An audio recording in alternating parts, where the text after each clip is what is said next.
So if we want to do mobilization to increase, let's say, shoulder external rotation, what type of mobilization do we want to do? Anterior mo, okay? If we want to increase internal rotation, what direction are we going to go? Posterior. What if we want to increase abduction? Caudal glide or inferior glide, okay? So if the patient is small enough, we can do all of them from one position and one handhold. He's got a pretty big shoulder, and so it might be a little difficult to do them all in the same position. So we'll just go over posterior glide and then a caudal glide. So if I want to do a posterior glide, I'm going to get him into his open pack position, and then with my hypothenar eminence, which is this guy right here, I'm going to put that right over the humeral head, and you relax as much. There you go. Okay. I get a little distraction there, and then I do that posterior glide.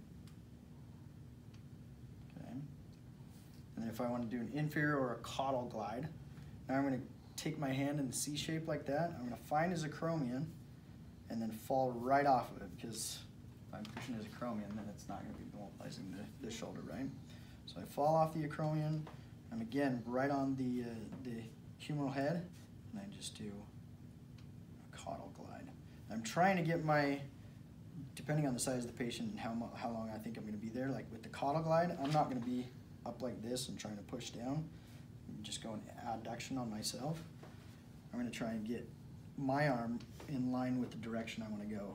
So I'll kind of hunch down and apply that mobilization. Okay, so that's posterior and caudal glide. If I want to do an anterior glide, the easiest thing for me is going to be, especially like because he's got a larger shoulder, is going to have him flip prone. And it makes it really easy. I'm going to have you slide towards me just a hair. There we go, right there.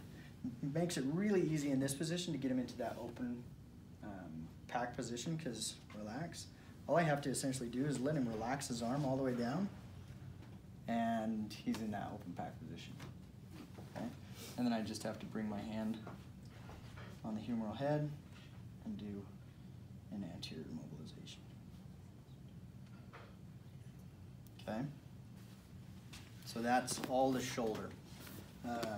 If we want to do mobilization for the elbow, this one works for both flexion and extension. Go ahead and have a seat on this. And let's say we want to increase the motion,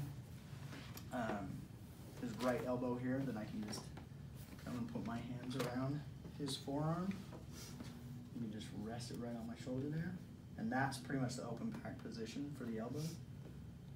And then all I have to do is scoop. So I'm like this, and I'm just going to do a counterweight. With my thumbs, I'm pushing up on his forearm.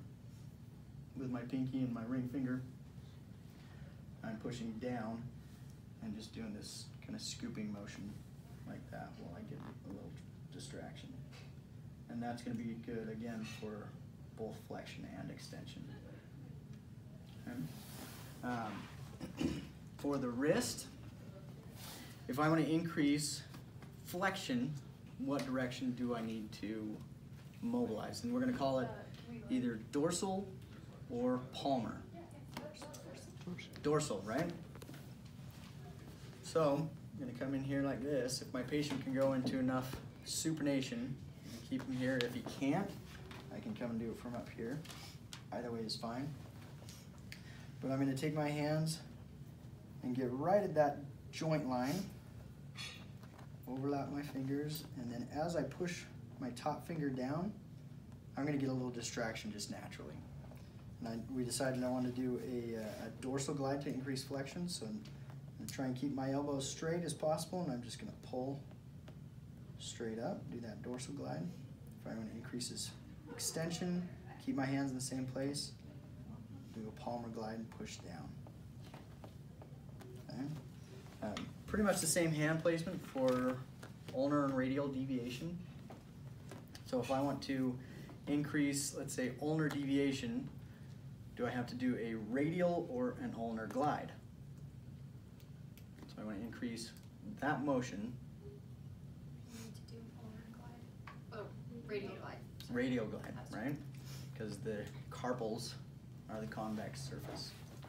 So again, I'm going to get that hand placement. Drop those down, get my distraction, and then pull him towards me to get that radial glide, or push away to get that ulnar glide. Okay. The last motions, and they're probably the trickiest out of all of them, are going to be supination and pronation of the forearm. The tricky part is we've got two joints that are being affected or that allow that motion, right? So let's say that we determine that it's a lack of motion at the distal radial ulnar joint.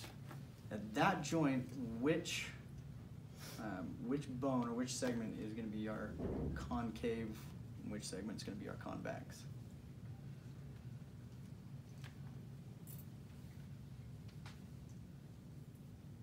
It's a radial ulnar joint, right? So is the radius concave? The ulna. Or is the ulna concave? It's in the ulna.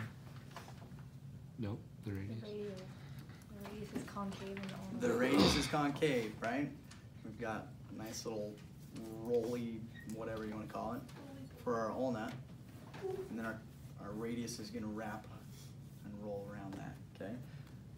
Up here, though, at our proximal radial ulnar joint, it's the opposite. So now our radius is convex and our ulna is concave. Okay? For both of those joints, even though the ulna moves a little bit more down here, up here, does the ulna move very easily? No, right? So we're going to treat the ulna as our proximal segment for both joints. And what do we always do with our proximal segment?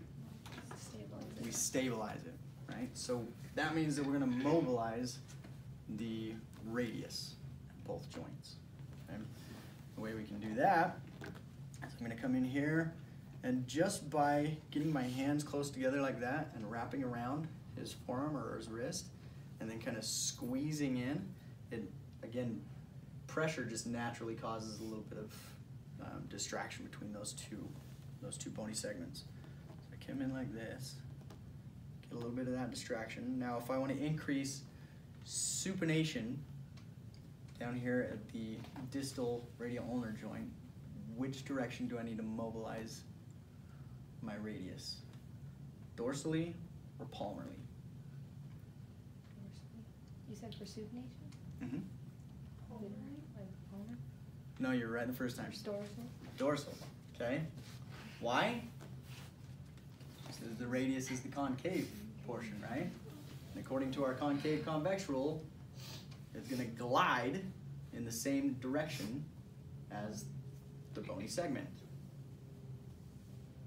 Okay? So I come in here, I want to increase supination, I'm going to do a dorsal glide. If I want to increase pronation, I'm going to do a palmar glide. Okay? Again, it's different up here. It's just the opposite. So if I want to increase supination at the proximal radial ulnar joint, which direction do I need to mobilize the radius? Palmar. Palmar. Okay? So I don't have to do much as far as stabilizing the elbow. I can just keep it down here, right? Now I've just got to make sure that I've got a good grasp on that radius. And again, just by squeezing down a little bit, I'm going to get some just natural compression. And then I'm going to pull, just kind of using my fingers, not a lot of movement. And pull towards me, or do that palmar glide to increase his supination.